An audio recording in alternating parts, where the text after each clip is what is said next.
Shalom bite. See it's live? I mean video? Okay, let's go. Now let's open this up. I tell the kids not to come in. Yep. I think they get the point. That's okay, it's yours. Okay, we're connecting. Here he is. Yeah. He said he's in, but I'm also, he hasn't. He's here. I'm here. Where are you? How are you? Good, man. You're not seeing what I'm seeing. What do you mean? Take a look. What's it on? Hi! Hi. It's the soulmate. Hi! Nice to meet you. It's To good. meet you. Oh, my head's cut off now. No, it's just the way it looks on here.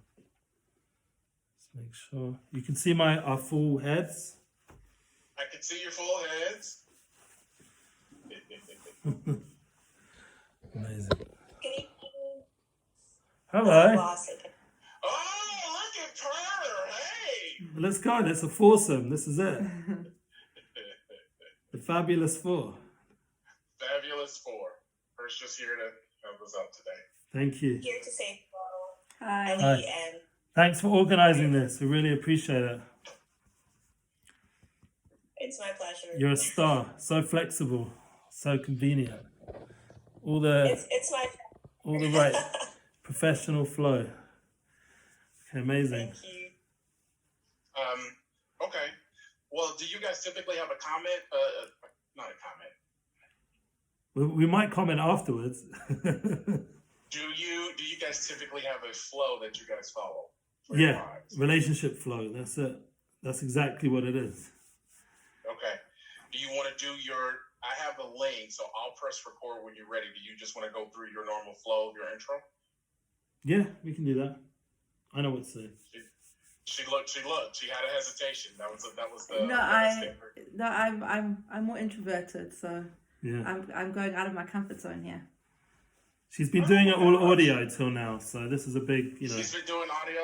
Does she Yeah. want me to half the screen? No, and it's then- fine. Does I she want like. to log in on her phone with her icon and it just blinks? I No, teach no. exercise classes in the studio in front of loads of people, so I go into my zone. It's okay. Do I need to turn on workout music? Is there a song that you would like to walk up to? No, you have such a great energy. You have a really Yeah. good energy. You don't need music. Thank you. Yeah, we Okay. don't need the music. So- We're good. All right, so what I'll do is, Per's on here. Per, you don't have to stay on. I just wanted them to see you and say hello. Even though I know you got yourself together for them, we appreciate that. Yeah, you look She's so great. close. Yeah, it's past my Per, you bedtime. look great. It's past their bedtime, so we don't want to hold it up. So what I guess I'll do is I'll just press record, Ellie, and then you can go on with your normal intro. And Thanks. then, like we did on our last one, do you have the questions that you want to ask, or are we just going to have a conversation? Yeah, so what are you? I just want to, before we start recording, just one more point. Are you really trying to push the book? Is that your focus right now, the middle ground? Just so I know what you want. I don't know, Per. What is my focus now? I'm not even being funny. We have had a discussion about this for this last 90 days. So, yes, we do want to promote the book, the principles in the book. Really what I'm looking to gather is to get more engagement and followers from this effort. Amazing. So I think it should just flow. Yeah, agreed. Whatever you like. If you have things you want to focus on, really, no, don't you think? Well, look, just to get to this podcast was in itself a relationship flow. So, Yes, it was a relationship flow. yeah. So why don't we go into that? So I'll press record. I'll do a 3, 2, 1 countdown. I'll press record. Ellie, you can go directly into it. This will be raw, and we own the footage, so Amazing. I can send it over to Per, and then Per can kind of edit it quickly for us, and then we can get it back to you. Thank you, Then Per. that way you can use because I see that you have your title card and things like that on your podcast. So I know you probably want to do that. Are you guys just interested in the audio from it? We're happy to get whatever you can get. The more the better. So I guess I'll go in and talk as if one, it's audio, and then I'll let the video be the bonus content. Amazing. So they'll be able to see. They'll try to make sure that it's good. That's good. I saw your last episode of Flow with Real Happiness and True Freedom. Yeah. That was for Passover. That's right. Okay. It's a very like intense time, like in the calendar for our people, like cleaning the house and the whole transition. It means a lot. Can we ask about that? Because I Sure. don't think most people know what Passover is. Sure. You know, I grew up They see it. I grew up with both worlds. I grew up with Easter eggs in London, you know, like that was my upbringing. So I did have Passover as well, but I know like how it, from this way to that way, from hardly any experience of it. And then now it's become such a part of our life. So we have, as a couple, really my wife's the one doing the hard work, honestly. I'm sort of doing this, doing some other kind of work. I'm not sure. So, Okay. All right. So I'll go in and start the recording after the countdown, and then I'll let you go into your intro the way that you do it on your podcast. All right? great. Looking forward to it, guys. All right. Thank you, man. We'll go in Thank you, 3, Glenn. 2, 1. Yes. What'd you say, Per? Per, you gonna stay on? Oh. All right. 3, 2, 1. Recording in progress. Yeah, so welcome to our relationship flow meets the middle ground. That's Glenn Sandifer. We're so happy to be here. And we know that this guy, Glenn's doing some big stuff in the relationship space, especially with dating and marriage. It's something which we have a lot of respect for. You know, we've gone on our journey, and we know how important a part of our life was that we were able to find each other and get to that focus in life. And even though now we're married 21 years and plus, it's been a struggle, the two of us. Yeah, congrats. And but it's been a struggle that we know that we're on the right way. Like we're getting closer. We want to go on it together. Exactly. So I'm Ellie Goldsmith. This is my soulmate, Masha Goldsmith, aka Teeny Pop 613, and she's honoring us with her presence. We did do a pre-game episode together, just Glenn and I, but to have my soulmate present is a whole nother level, and we appreciate Glenn making the space for us to do our thing. Thank you. I appreciate the opportunity to speak with both of you and your audience with the Relationship Flow podcast. I am interested, and I think a lot of people are that may not know, soulmate. What is kind of the context behind the language around soulmate? Mm-hmm. It's very intentional for those of us that have grown up with a faith-based belief system. So talk to us a little bit about why you guys like to use that. Well, from the first time we met, there was always that soul connection. Even though, like, I was living in, as we spoke in my previous episode together, previous conversation, we spoke about, that we weren't really in that space of soul connection. There was other focuses, but by the time we were having a very deep friendship, there was definitely a flow of soul. You agree? Yeah, we just knew. We just felt like we knew each other in a past life or something. It was like weird. We've been connected before. There's something, we know each other. There was like this familiarity of soul, I think. And we had all the other kinds of like good guy and girl, man and woman flow in terms of attraction, and the lifestyle, similar kinds of goals, and conversation flowed. But the soul thing really was like very, very profound and overwhelming. It was almost like tearful because it was so... Yeah. Well, we were also at a stage of our life where we were kind of like tired of the way people in the world were just becoming very superficial and more material. And we were going on our own soul journey as well, which is how we also connected, because we just had very deep, real conversations about life and things. So we were open. We were very open, but we also saw that we were and also our souls were connecting, and we had a similar vision. And it manifested in like creative spaces as well. In terms of my wife's an artist and dancer, and she has all those skills, and I was a musician and in the music space, and there was just like this need to express and share.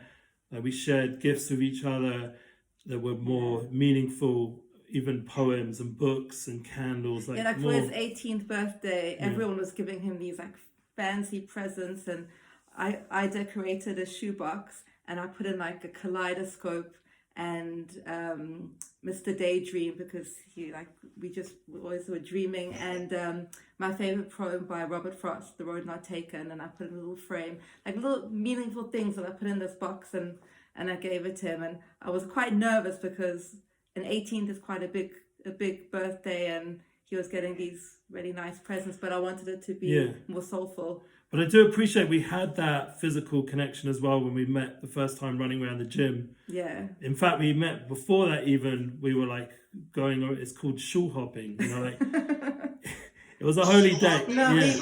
we didn't grow up religious, but we'd go to the synagogue, on the festivals, and we'd like hopped. Like, it was kind of more like a social scene. Yeah. And we met each other out. So that was the first time we met. I saw you. We weren't introduced there. Yeah, the second time we actually spoke was running around the gym. And okay, you saw him. Did the sky light up? Yeah, so you say, I got to get to know that man. Yeah, but not today. No, so very much. Did I look like this then? No, he looked really good. He looked really good. No, I tell you what, like he looked like the perfect for the look of that the time. look of that time. He 90s. was like the look, and like all the girls liked him. But it's very interesting because as we've been together for much longer, I see him in such a different way. Like, I feel he's more good looking to me now, because it's not just about the looks. It's something much deeper. We're best friends.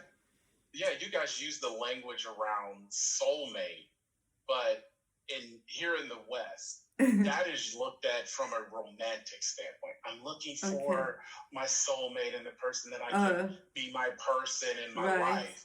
But even as you both articulated it is deeper than just a topical romantic infatuation. It almost sounds like the different versions of love that are talked about in spiritual readings of what you guys have, and it sounds like it didn't grow. It started that way. So I think so. But what I tell Ellie, which is so important, is it started that way, but it has to be nurtured.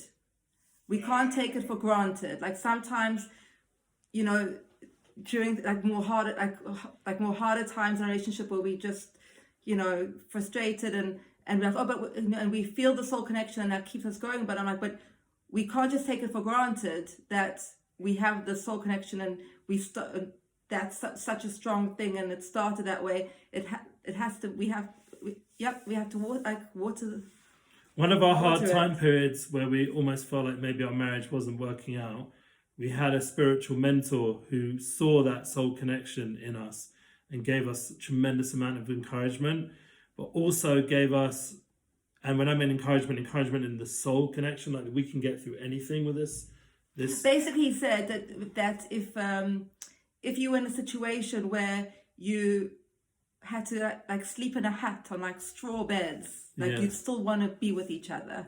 And he drew like famous stories from from history, mystical figures who managed to have marriages like that. And then at the same time, he gave my wife, my soulmate, a lot of practical advice of how to nurture herself so that our relationship would also be strong in all the other areas. Yeah, I think that, and he's still in our life doing that. Like he's still present. I think basically it was a time. It was a time of my life where I realized, in terms of when things were a little bit rocky, was I needed to learn that you have to have a relationship with yourself, and you have to love yourself, and you have to have. And I've always been very self-aware, but you neglected yourself a little bit. Through a lot of being a mummy, and also hard.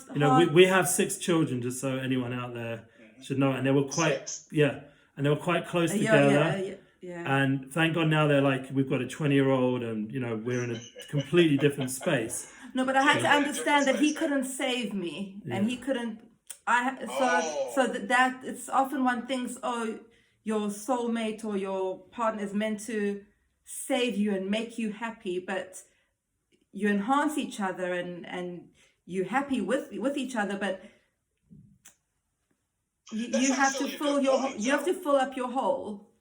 You have to fill your hole. So another problem, we talked about kind of the romanticized version of what a relationship and a soulmate is. But sometimes we find at the middle ground that when people do get into a relationship, they say, I lost myself. But you guys are saying you guys have been very intentional from a relationship standpoint to be able to have the space to invest and know who I am and grow and develop.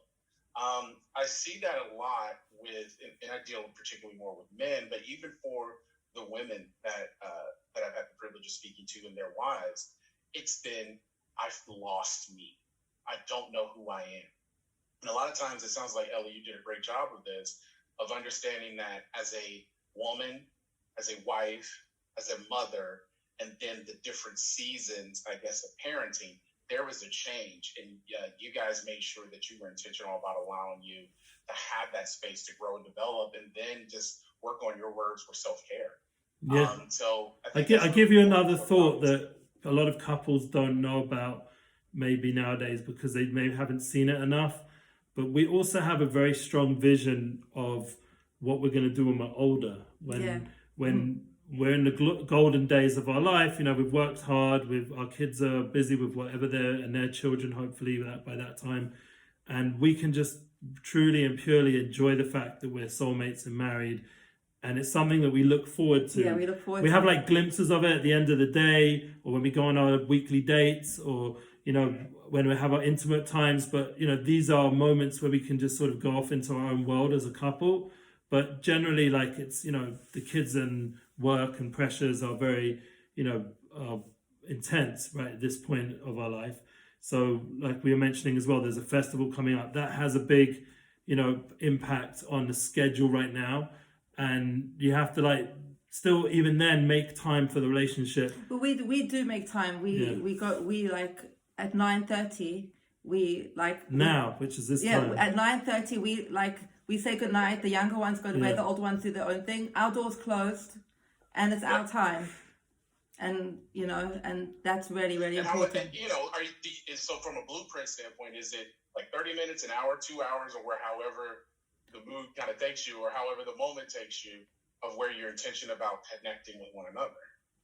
I don't understand. At night when we go to our room? Yeah, at night. So everyone's down. So being intentional about kind of the framework, you have it. But do you guys put time limits or no? There's no time. I often fall asleep. Yeah, these days I wake up. Her schedule. I wake up at 5:30 every morning. So so I get quite tired. But we just love just listening to music together and just like connecting, or even into our intimate life is very important.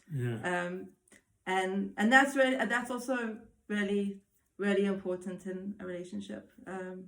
It's also we have, remember, the world doesn't know about this so much, but Andrew Huberman brought it up recently, the idea of 2 weeks on, 2 weeks off. I don't know if it's discussed, but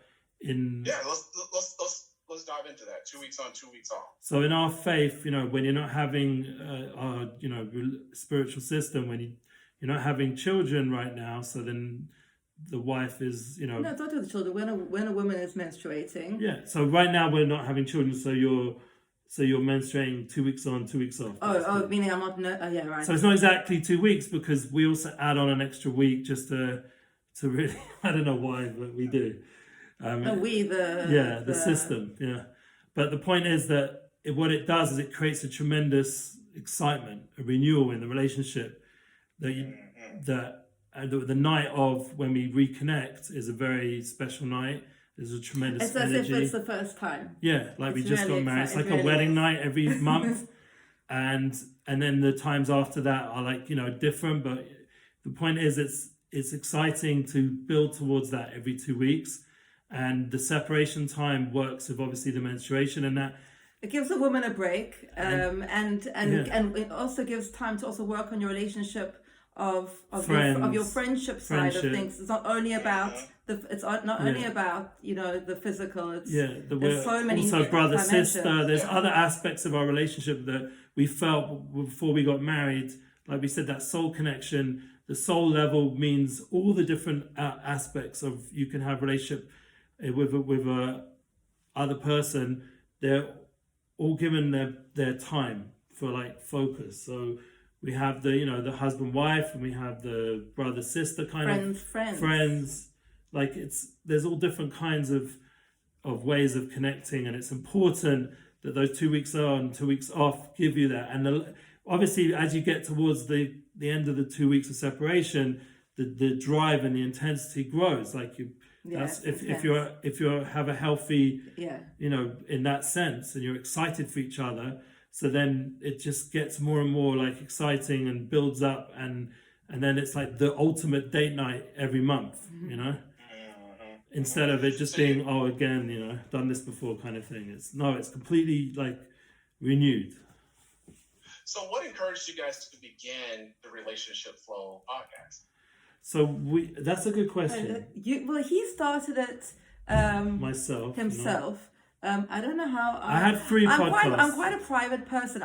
I'm very expressive and open when I talk to people. I really enjoy having deep conversations. I'll always be open about myself when I'm talking to people, but to expose myself like on social media or things, it's a little bit. I get a little bit more nervous, but so maybe that's. But eventually you agreed. Yeah, I agreed. And I knew that really to make a relationship flow, it shouldn't just be one-sided. And we do watch other couples like Cara and Nate. They're like a YouTuber couple who go around. I don't know if you've heard of them. They're really cool, fun people, travel hundreds of countries.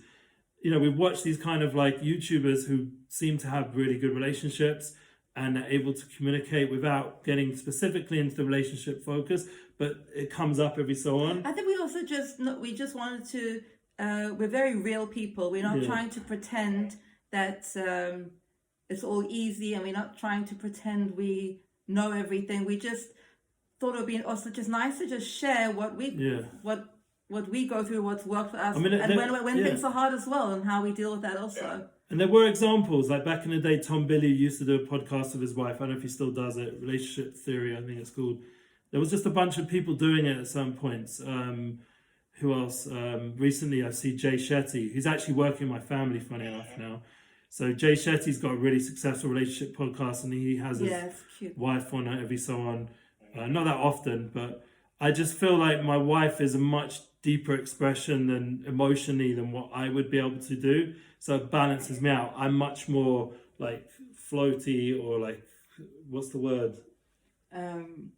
Aspirational. Abstract. Abstract. He's very abstract. Yeah, so Really it's very important for me to be brought down, to be relatable, because I can take people on spiritual journeys if they want, but my real goal is to know how to be spiritual down here, how to be spiritual with the wife, with the soulmate, how to be spiritual with the kids, how to handle money situations, like real life. And that's where the real struggle is, because I can definitely be spiritual, no problem. Like that's natural, that's easy for me. This is where it's the real fight begins, in the real world, in the real daily grind. And that's my wife as soulmate is helping me to spiritualize those aspects of my life by being hopefully valued and having good values and living them. And I feel like people right now are missing that focus, not because of their fault, but just because people like you and myself, we haven't yet become as big and mainstream as we need to be, and the voices out there of mainstream media generally missing that. So there's a big space right now for people like ourselves to really impact and emphasize the relationship values and how important they are. Jay Shetty's doing a pretty good job, but like I said, there's much more room for more. There's that Stefan guy I just had on his podcast, but there's still so much room for more, because everyone's coming from different perspectives, different experiences, and I think our unique journey can really help give hope to people that there's a deeper level of relationship flow and success. So I think that's one of the reasons why we did the podcast. And also Okay. to show the what we spoke about before of knowing who you are and having place to find out who you are, because in order to have a relationship with somebody else, you have to know who you are and what you want and what your values and aspirations are. I think that's very important. That's actually a really good transition. So at the middle ground, we believe that everyone can have the relationship outcome that they're looking for. You just first have to know who you are, know what you want, know what you qualify for, and know for who you qualify for, what they want from you.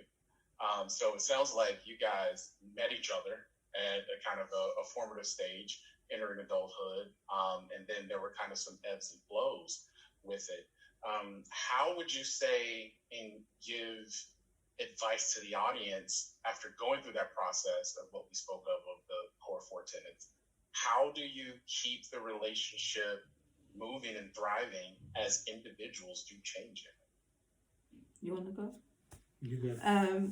I think, well, first of all, as you said, we started straight away with that soul connection, and what I said before is the need to nurture it, and I also came into our relationship with a bit less self-confidence, and as much as I was aware of myself, but I was still finding myself. So I think it's really important in your relationship to always to keep on trying to what's the word, like taking account, like. Yeah, we always say in our podcast is to regroup. We basically, yeah. We always regroup with ourselves and regroup with each other. So it's not like something that, okay, this is it, this is who I am, this is who we are, this is how we do things. It's because there's always new things happening, new things being thrown at us, new dynamics, and also and we're evolving people as well. So it's just I think feel people constantly also regrouping. Exactly. I think people need to realize there's a process as well. They're way too impatient.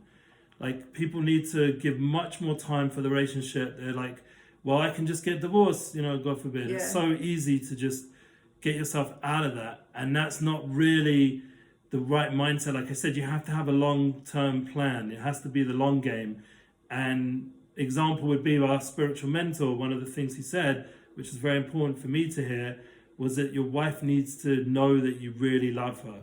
And to you, you think, well, I married her, obviously I do, but sometimes it's more than that. You have to, well, not sometimes, it always is. So you have to really be patient with that process until that moment where my soulmate turned to me and said, I now know you love me. Like, really. You remember that? And that was like years into our relationship. Years. It was and we'd had kids, and we'd done all the things that relationships do, but for her to really feel that I love her, because I'm coming from England, a bit more like cold-hearted, like business background in the music world, tough sort of mindset, and it took me a lot for our generation to sort of undo some of the lack of emotional healthiness of the previous generation, to start to becoming more emotionally attuned and more expressive of love and more empathetic and all the good things that people need to do in relationships. But it took a process. It wasn't immediate. We had to learn each other. Yeah. Just as we're learning ourselves, we also had to learn each other, and I think that's really, and also knowing we're totally different. We're also safe with each other as well. We're very safe. When we've done some crazy things to each other in terms of like not respected each other's boundaries and spaces and stuff, but we're still able to forgive and. Well, we're safe because we're able to talk about it. We talk everything out, and even with our kids, honestly, our kids. So if you ever get into the next book, when you start talking about children, Glenn. Yeah. Oh God. No, but just we talk. Everything is talked out. What do you say to that?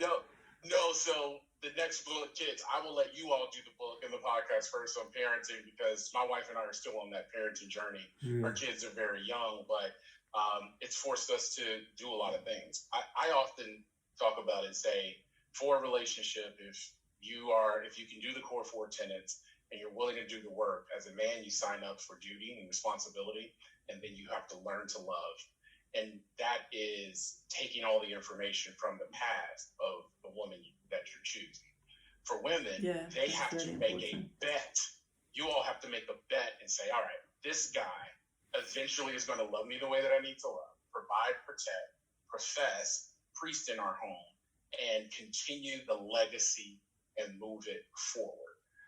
So it sounds like this is a great example, guys, for the two of you. I love this relationship, and I love the honesty and transparency.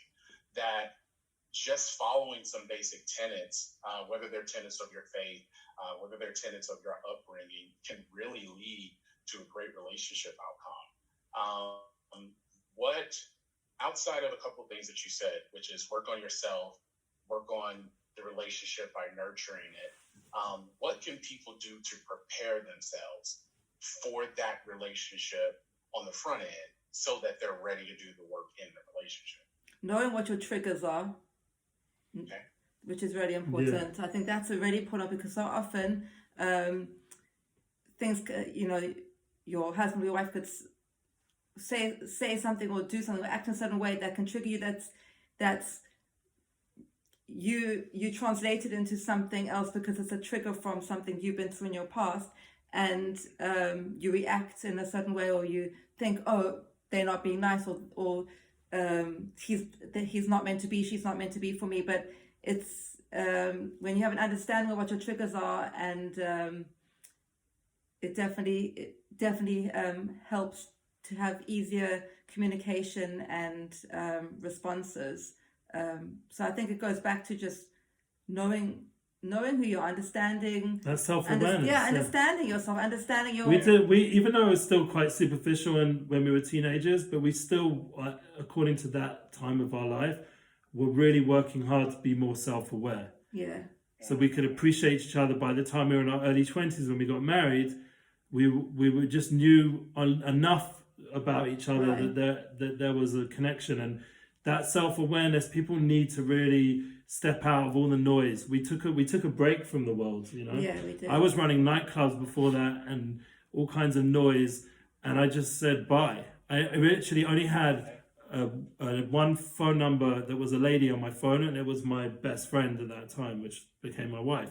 So I literally just eliminated all the noise. Imagine nowadays only having one, opposite sex on your phone. And this wasn't from religion. No one was coercing me. Wasn't any rabbi or priest or anybody out there telling me to do this. I just came to this awareness. I need to turn the TV off, which would be nowadays whatever the phone is. I needed to just disconnect from all that noise and just focus in on who I am as a person. Then I could see who the other person is. So everyone just needs a bit of cleansing. Like, Jay Shetty talks about his years as a monk, monk wisdom. I mean, whatever path it is, but you've got to have just and the time. And know how to communicate as well. Yeah, and then once you've done that, you should hopefully communicate, because now the noise isn't there, the distraction isn't there. So it sounds like other work on the front end, audience, is make sure you know your triggers. In our book and at the Middle Ground, we talk about the traumas. The traumas, both learned, unlearned, and unexperienced, kind of lead us to a belief system. Perfect example. We say that for the modern woman believes that education, career has to be achieved in order to get the protection and the provisions and the long-term building, because there are not enough men that are willing to be in that traditional role. So we say, if that's the case, great, find a modern man. But if you find yourself not having the relationship outcomes that you want and you're triggered, there is something here emotionally we have to work with, and we say those traumas need to be buried. So we always recommend, if there is a true medical diagnosis that goes undiagnosed, or there is a deep trauma rooted through a loss or an incident, we always tell people to get that therapy, because working on that allows you to become the best version of yourself for your future significant other or partner in your life. So I'll do one last thing, and I got one question, because a lot of the stuff that you guys are saying is great. Can one of you or both of you kind of give what was kind of the family dynamic? Mom, dad, religious belief, location. Where we're coming from? Our parents. Our parents? Yeah. Oh, my parents got divorced when I was 3. Not religious, traditional that, but not religious.